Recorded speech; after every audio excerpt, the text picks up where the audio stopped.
রাতের শহরে দুর্ঘটনা, মৃত্যু এক যুবকের। উল্টোডাঙায় পথ দুর্ঘটনায় একজনের মৃত্যু, একজন আহত হয়েছেন বলে জানা যাচ্ছে। নিয়ন্ত্রণ হারিয়ে উল্টে যায় একটি বাইক।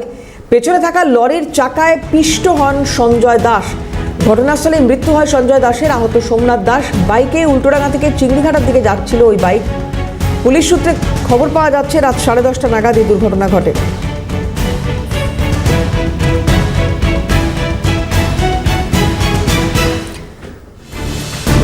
মফিজুল ইসলাম আমাদের প্রতিনিধি যে প্রতিবেদন তুলে ধরেছে, নজর রাখবো সেদিকে। সরস্বতী পুজোর রাতে উল্টোডাঙায় ভয়াবহ দুর্ঘটনায় এক যুবকের মৃত্যুর খবর পাওয়া যাচ্ছে। স্থানীয় সূত্রে যেটা জানা যাচ্ছে, সঞ্জয় দাস নামে এক যুবকের মৃত্যু হয়েছে। উল্টোডাঙা থেকে এই রাস্তা ধরেই তারা কিন্তু আসছিল। ঠিক এই জায়গায় আসার পরে উল্টো দিকের যে লেন রয়েছে সেই জায়গায় নিয়ন্ত্রণ হারিয়ে গাড়িটা কিন্তু পড়ে যায়। তখনই তার পেছনে যে একটি পাঞ্জাব লরি ছিল, সেই সময় এই বাইক থেকে পড়ে যাওয়া যুবকের ওপর সেই পাঞ্জাব লরি তারা কিন্তু চাপা দিয়ে বেরিয়ে যায়। সেই গাড়িতে করে কিন্তু এই সঞ্জয় দাস এবং তার সঙ্গে আরও একজন যুবক তারা কিন্তু ছিলেন।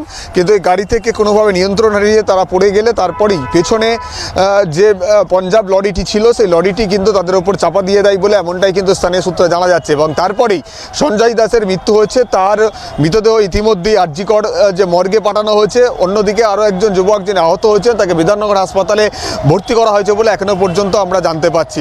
রাত্রি 10:30 নাগাদ এই ঘটনা ঘটেছে। উল্টোডাঙায় উল্টোডাঙার যে লেনটি উল্টোডাঙা হয়ে চিংড়িঘাটার দিকে যাচ্ছে, ঠিক সেই লেনেই কিন্তু এই জায়গায় কিন্তু দুর্ঘটনাটি ঘটে, যার ফলে একজন যুবকের মৃত্যু হয়েছে। বাইকটা ওই পারে আসছিল, ওরা হয়তো মনে হচ্ছে পিকআপে ছিল, হয়তো এসে ব্রিজে ধাক্কা মেরেছে, মারতে ছিটকে পড়ে গিয়ে নাকি পেছনে লরি আসছিল, লরিওয়ালা কন্ট্রোল করতে পারেনি, লরির তলায় চাকায় আটকে গেছে একজন। যেহেতু এখানে দীর্ঘদিন উল্টোডাঙা মানে আমাদের বাইপাস, বনগাঁ বাইপাস থেকে কুলপি রোড হয়ে একদম আমাদের শিবভূমি লেক টাউন যে ব্রিজটা লাগবে তার ব্রিজের বা সাইডে এনি টাইম পুলিশ গাড়ি ধরে। যেহেতু বড় গাড়িটা পুলিশকে কোনো পয়সা দেবে না বলে সে বেপরোয়ায় গাড়িটা চালিয়ে আসে, যে লরিটা মারা হয়েছে।